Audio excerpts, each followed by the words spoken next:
My mom didn't call, didn't hesitate. She just looked at me across the kitchen table and said, "Your sister's wedding is the family's priority. We can't come to yours." No softness, no apology. My dad blinked at his hands. Kendra smiled like it was nothing. I walked out of that house carrying the weight of every birthday, every graduation, every moment I'd been told to understand. That night, I didn't argue or plead. I simply opened the door to a life they never bothered to ask about, one decision that turned their family choice into the moment they finally had to face me. I grew up in a house where love was measured by convenience. If something was easier for my parents, that meant it was fair. And somehow, the easy choice was always my younger sister, Kendra. She was the bright one, the effortless one, the child whose smallest win became a family holiday. I learned early that my accomplishments were nice, but hers were worth celebrating. You'd think that kind of thing stops when you grow up. It doesn't. It only gets quieter, sharper. When I was 16, I watched my mother trim a family photo, literally cut the edge to make the frame neater. My shoulder stayed in the picture. My face didn't.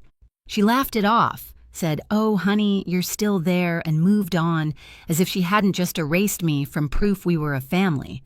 I remember staring at the cropped edge, realizing I could try my hardest, shine my brightest, and still be the part someone felt comfortable cutting away.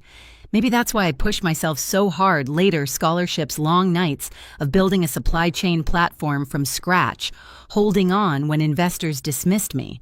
Success was the first place where no one got to edit me out. And when the company finally took off, when the numbers turned real, and I sold it for more money than anyone back home could imagine, I didn't run to show my parents. I sat alone in my apartment and let the quiet tell me everything. Some people only celebrate you when your success makes sense to them. Mine never did. Still, I believed things could be different when it came to my wedding. Adrian Steady Warm, the first person who ever told me I didn't have to earn my place, asked me to marry him in the simplest, softest way. I planned the ceremony months in advance, mailed the invitations, myself tucked pressed olive leaves inside each one. And when I handed the envelope to my parents, they smiled politely, already glancing toward the TV. "Of course we'll be there." Mom said, the way someone promises they'll drink more water next week. I spent weeks imagining the four of us in one place again, even if just for a day. Then Kendra announced her wedding, same month, same weekend, and eventually the same day. She called it destiny. My parents called it practical. I called it the moment I finally stopped pretending we were the kind of family who cared how much something meant to me. The first real crack came 2 weeks after Kendra announced her date. I was sitting in my workroom finalizing the seating chart when Mom called. Her voice had that practiced softness she used whenever she was about to choose the easier child. "Sweetheart, we've been talking. Kendra's fiancé's family can only do that weekend. You know how emotional she is. Could you adjust yours? Adjust. As if weddings were furniture. As if mine hadn't been planned for months." I swallowed, forcing calm into my voice. My invitations already went out. There was a pause, thin, careful. "You're strong, Ambar. You'll understand. Your sister would fall apart if we didn't go to hers." I stared at the window, watching dusk settle over the city. It wasn't the request that stung, it was the assumption. The familiar choreography, Kendra wants something, so everyone shifts around her, even if it means shifting me out of the frame. Dad called later that night, his tone apologetic but resigned. "You know how your mother worries? If we choose yours, Kendra will take it personally. You'll be fine." It was always that line. You'll be fine. Their blessing and their dismissal wrapped into one. For days afterward, the tension hummed beneath every conversation. Kendra sent me a text, bubbly, oblivious. "Isn't it wild our weddings are on the same day? It's like the universe aligned us." I typed a reply 3 times, deleted it 3 times, and finally left it unread. What was there to say? She'd never grown up in a world where someone else's joy swallowed hers whole. She didn't understand because she had never needed to. The turning point didn't arrive with shouting. It slid quietly into my life on a Wednesday night. Mom sent a message. "After discussing it, we've decided we can't attend your ceremony. It's too much travel back and forth. We hope you understand. No apology, no regret, just logistics my field of expertise used to justify abandoning me." I sat down on the edge of my bed, the phone glowing against the dark. My heartbeat steadied instead of racing. It surprised me. I thought I'd cry, but all I felt was an old familiar clarity rising to the surface. I texted back, "That's fine." But as soon as I hit send, I knew it wasn't an ending. It was a beginning, the moment something inside me stopped bending and finally broke clean. That night, while the house was quiet and Adrian slept in the next room, I opened my laptop and scrolled through the contacts I hadn't dialed in years. Rachel, Aunt Marion, Eli, people who had watched the imbalance without ever saying it aloud. For the first time, I didn't feel like a child asking for a seat. I felt like a woman deciding who deserved one. And the answer wasn't my parents. The day everything finally collapsed didn't look dramatic from the outside. There was no shouting match, no slammed doors, just a quiet morning sunlight slipping across my kitchen counter, and a truth I could no longer swallow. I reread Mom's message. "We hope you understand," until the words blurred. Not once had they asked how I felt. Not once had they paused to consider what it meant to choose convenience over their own daughter's wedding. And the longer I stared at that screen, the more I realized the collapse wasn't happening now. It had been happening for decades. This was simply the moment I stopped pretending not to notice. I drove to the edge of the city to a small overlook where the air felt wider. Adrian joined me, holding 2 mugs of tea but saying nothing. He'd always known when silence was a kindness. "They didn't even hesitate," I finally said. He exhaled slowly. "Then stop waiting for them to choose you." I nodded, feeling something settle in my chest, a shift, a click, like a lock turning, a boundary forming. That night, long after he fell asleep, I opened the folder I had hidden for months. The deed to the villa in Tuscany. My villa. 8 acres of olive groves, ancient stone walls, an open courtyard that felt like a place made for truth. I had bought it after selling my company, partly because I needed a refuge, partly because I wanted somewhere that belonged entirely to me. I had never told my parents. Why would I? They never asked. As I scrolled through the photos, the golden hills, the long stone table under lanterns, a thought formed so clearly it felt like a pulse. I could build a new kind of wedding here, not a performance, not a competition. A gathering of people who showed up because they chose to. I sent Rachel a message first. She called immediately, no hesitation. "Please tell me you're not canceling," she said. "No," I told her, "just moving it." "To where, Tuscany?" She didn't even pause. "Send me the date. I'll handle the family." By morning, the group chat lit up. Eli booking flights, Aunt Marion asking about accommodations, Uncle Ray offering to help with any setup. No one asked about my parents. No one needed to. Meanwhile, Kendra posted a countdown for her wedding, 5 days until forever. My parents flooded her comments with hearts and exclamation points. Not a single message to me. I watched it all with a strange calm.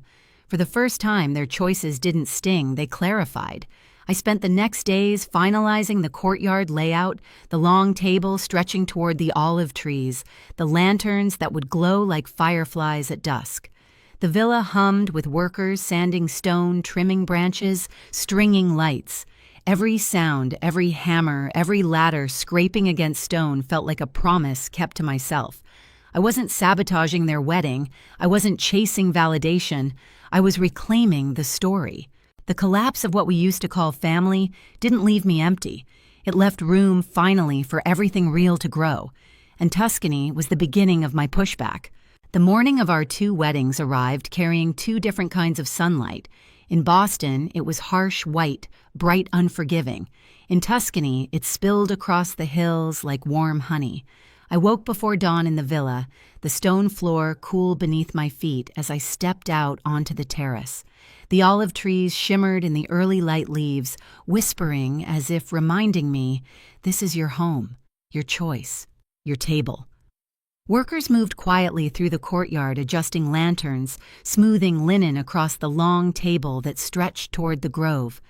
Everything looked impossibly grounded, ancient, yet new, exactly the life I wanted to step into. But in Boston, nothing was grounding anyone. My cousin Eli sent a photo rows of empty chairs in the ballroom, the kind wrapped in white fabric to hide how bare they looked. He captioned it, "This is going to blow up soon." Another message came from Rachel, a picture of my parents standing by the entrance dressed perfectly, but their smiles tight, confused. No one from the extended family had arrived. Not one. And Kendra, my sister, kept refreshing the guest list on the planner's tablet, her expression tightening each time. "They must be late," she murmured to her fiancé, but even she didn't sound convinced. Meanwhile, in Tuscany, guests trickled into the courtyard, breathless from travel, glowing with excitement. Grandma Elise arrived wearing a soft blue dress, her silver hair pinned back, with an olive branch I'd placed on her vanity that morning. "My girl," she said, cupping my face with both hands. "Look at you. Look how far you've come." I felt my throat tighten. Every part of me wanted to soak in that moment because love that shows up feels different. It carries weight, presence, truth. As the sun climbed the courtyard filled with familiar voices, Rachel herding her kids, Uncle Ray greeting the musicians, Aunt Marion taking photos of the vineyard as if she'd never seen anything so sacred. For the first time in my life, I wasn't an afterthought. I was the center, but not because the world bent around me, because I had built a world that didn't require bending at all. Back in Boston, the ceremony was about to start. Kendra stood at the aisle bouquet trembling in her hands. The planner paced behind her. "Where is everyone?" she whispered sharply. Her fiancé shrugged helplessly. My parents pretended to smile. Then it happened. Rachel sent another photo to the family group chat, the one everyone had muted for years, but somehow still checked out of habit. It showed me stepping into the courtyard sunlight, catching the silk of my dress. Behind me, guests rose from their seats beneath the grapevines. Lanterns glowed softly overhead. Tuscany wrapped around us like a painting. Within seconds, more pictures followed Eli, capturing the long table, the wildflowers woven into the stone arch, Grandma laughing with her hands in the air. A video appeared, Adrian taking my hand, his voice steady as he spoke his vows. And then someone in Boston gasped loud enough for the whole ballroom to hear. My mother's face drained of color. She grabbed my father's sleeve so tightly he winced. "Kendra," she whispered, "they're all in Italy." Kendra's bouquet slipped. Her breath hitched. And for the first time in our lives, she realized the world did not orbit her. My father looked around the half-empty room, his jaw tightening. Why didn't anyone say they weren't coming? Because they didn't owe you an explanation, I thought, from thousands of miles away. They owed themselves one. In Tuscany, I didn't know the exact moment their wedding collapsed, but I felt the shift. A strange stillness moved through the courtyard just as I finished my vows. Not sadness, something like release, as if some final thread connecting me to the version of family I once begged for had quietly snapped. After the ceremony, we walked toward the long table under the vines. Guests laughed, passing wine, clinking glasses. The sky warmed into amber. Lanterns flickered on one by one. The air smelled of rosemary and baked bread. Adrian leaned close. "They know, don't they?" I nodded. "They're seeing the life they never bothered to ask about. And the life you chose instead of them," he added. But it wasn't revenge. Not really. It was clarity served gently, honestly, in the form of a wedding they never imagined I could create. Midway through dinner, my phone buzzed. A message from Dad. "Is this where you are?" Another from Mom. "Why didn't you tell us you had a place like this?" Then from Kendra. "Is this some kind of joke?" I put the phone face down. Rachel raised an eyebrow. "They're spiraling, aren't they?" "Probably," I said. "You okay?" I looked at the candlelight dancing across the long table, the table I built, the table filled by people who chose me. I've never been more okay. In Boston, things got worse. A guest whispered too loudly, "Didn't her family used to be huge?" Another said, "Why's everyone in Italy?" Someone showed a photo of my villa, the caption reading Ambar's Wedding Tuscany. My mother sat down abruptly, pressing a hand to her chest. My father rubbed his temples. The planner signaled for the band to start, but even music felt hollow. Kendra stared at her reflection in a glass door. Perfect makeup, perfect dress, perfect everything, yet completely alone in the moment she'd built her whole identity around. And then she said the quiet part out loud. Everyone chose her. No screaming, no tantrum, just the truth finally spoken. While their night dissolved, mine bloomed. The musicians played soft strings under the warm Tuscan sky. Adrian whispered something about forever. Grandma wiped her eyes. Rachel's kids danced barefoot between the lantern shadows. Every sound felt like healing. Later, as we lit candles along the olive grove, I caught myself glancing toward the horizon, not out of longing, but out of closure. The family I had spent a lifetime trying to earn was never mine to keep. The one gathered around me now, the one laughing, clapping, raising glasses, was built from choice, not obligation. Near midnight, the last message came from Mom, I hope. You're happy. I didn't reply. Not because I was angry, but because I finally understood happiness doesn't need their permission. And in the quiet of the Tuscan night, surrounded by the people who showed up, I breathed deeper than I had in years. The climax of their story was collapse. The climax of mine was freedom. The morning after our wedding, Tuscany felt different, lighter, as if the whole villa had exhaled with me. Sunlight filtered through the olive branches, scattering gold across the courtyard where petals from the night before still clung to the stones. Grandma Elise sat beside me on the terrace, hands wrapped around a warm cup. "You built something beautiful," she said. "Not just last night, your life." I didn't know I needed those words until they landed. Messages kept buzzing through my phone, my parents apologizing in fragmented sentences, Kendra insisting she'd been blindsided, Dad asking when we could talk properly. But none of it carried urgency anymore. Their choices had already spoken for them. What mattered now was the kind of family I wanted going forward. So I answered only one message, Rachel's, "We're staying 2 more days. Breakfast? Yes," I wrote. Always. Adrian joined me at the railing, slipping an arm around my waist. "Whatever happens next," he said, "you're not facing it alone." And for the first time in my life, I believed that. Not because someone promised it, but because they had already shown up when it mattered. The aftermath wasn't chaos. It was clarity, quiet, steady, and entirely mine. In the end, I learned something simple. Family isn't who shares your name, but who shows up when your heart is on the line.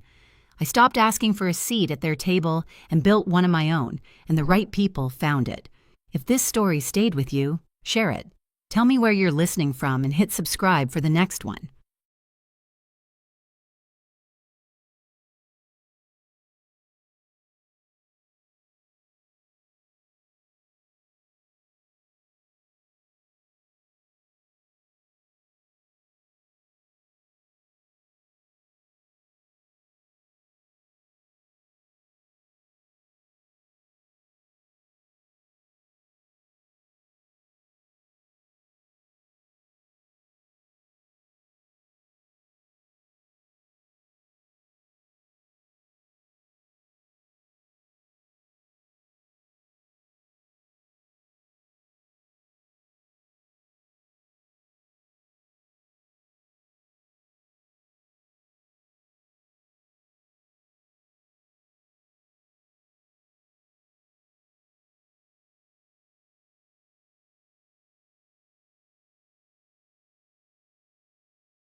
stage and stand in front of my house, please do. I'd love to see that. I feel like literally all of my neighbors would hate you.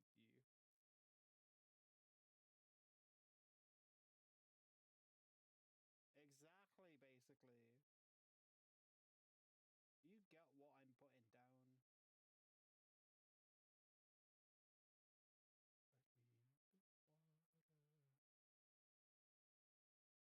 Are we jumping to the left, stick and glide? Yeah, we can't do that. I've not heard that song in so long. I don't know how I remember the lyrics to it. I can't remember what it's called. Shuffle on the drum,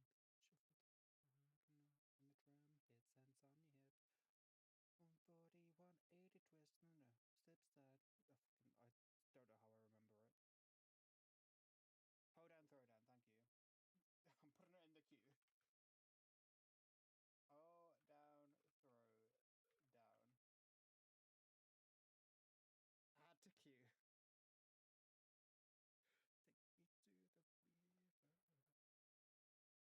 We're getting funky with it tonight.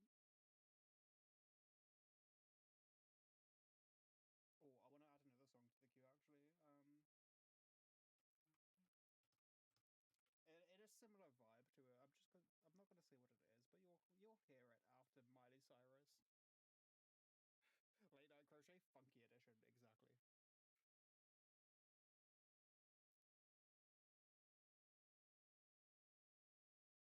Now you wanna watch a movie again? We could do a movie night for the Hannah Montana movie if you really want to. Boom boom clap, boom de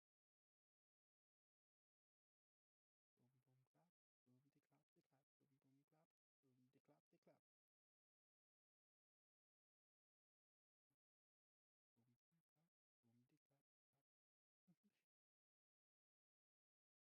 No, I heard this is so fucking long. This is something you can do. Pop it, lock it, polka dot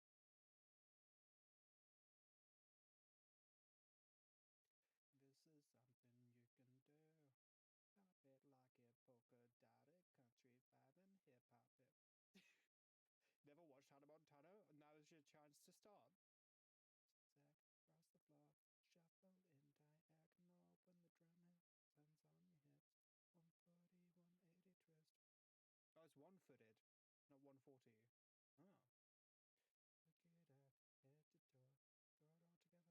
Look it up, head to toe, throw it all together, that's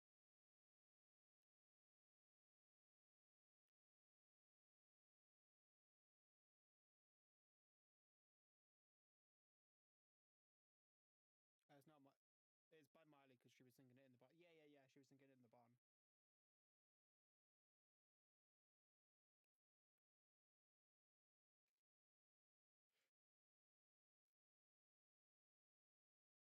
the floor,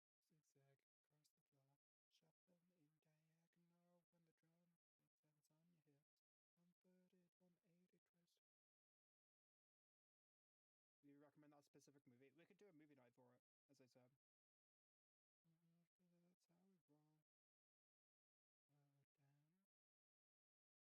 Slow down. My sisters memorized the dance to this. Boom, boom, clap, boom, de clap, de clap. That's probably how many times I listened to it, is because my sisters